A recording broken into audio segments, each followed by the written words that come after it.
Let's now turn to the advisory in Australia's housing crisis, often framed as a supply problem, but our next guest says the real issue is essentially how tax settings discouraging older Australians in particular from downsizing. Joining us, Roger Perrett from Freshwater Wealth. Welcome back. Thanks, Henry. Great to be here.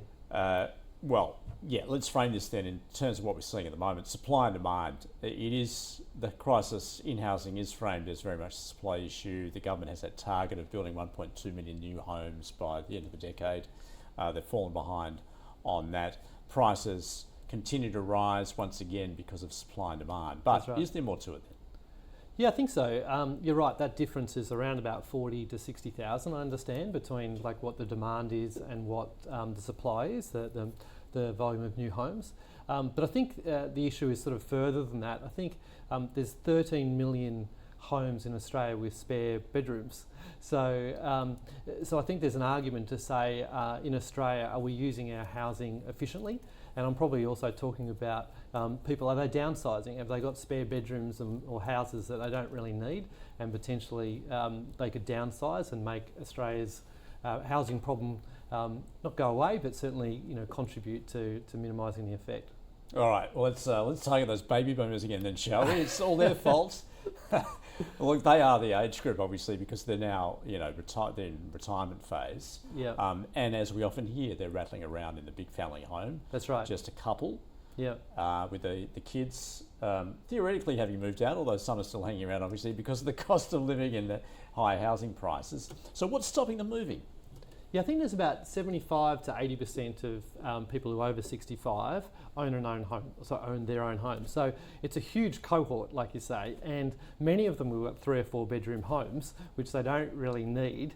And I think that's what's creating the issue. There's no incentive, if you like, for them to downsize, and there's a few problems which we can go through, to causing this issue. So yeah. All right, what are those problems then?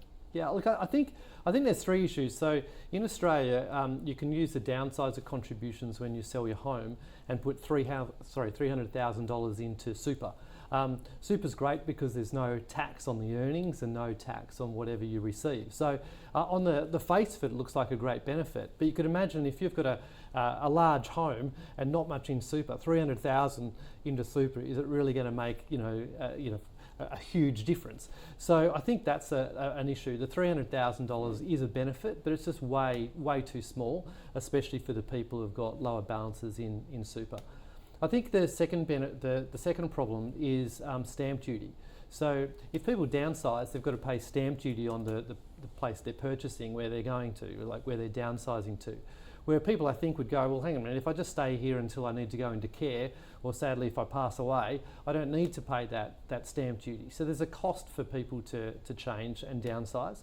And I think the third one is if people downsize and they're on the age pension, they often either lose their pension or reduce part of their pension. So they're sort of asked to be downsizing, but for 3 reasons, financially it just doesn't make sense for them. All right, so what needs to change then? Yeah, look, I would suggest, I think there's 3 things that we can do. I think we need to significantly increase the downsizer contribution. So, and especially link it to people's superannuation balances. So if they've got a smaller balance, instead of 300,000, raise that so they could basically contribute up to $1 million into super. And that would make a meaningful incentive for people then to go, yeah, I can see that, I can downsize and I get a decent benefit for doing so.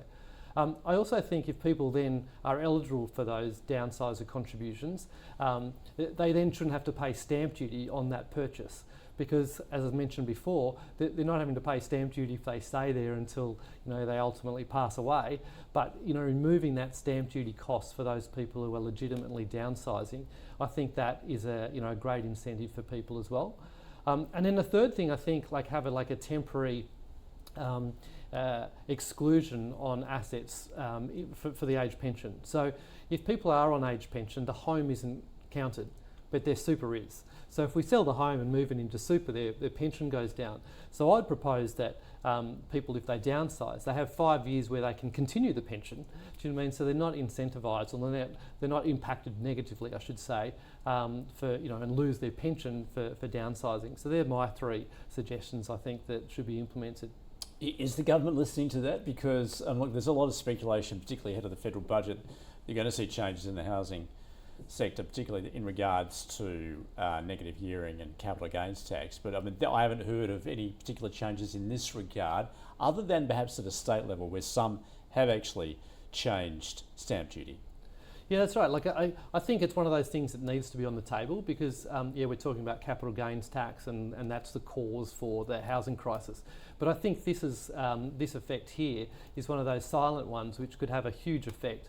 And the reason it would have a huge effect is because it's not just affecting the person who's downsizing, because when they downsize, a family can then upsize from their apartment, which then frees that apartment for the first home buyer. So there's this chain effect that could be realised if the government could put some of these suggestions on the table.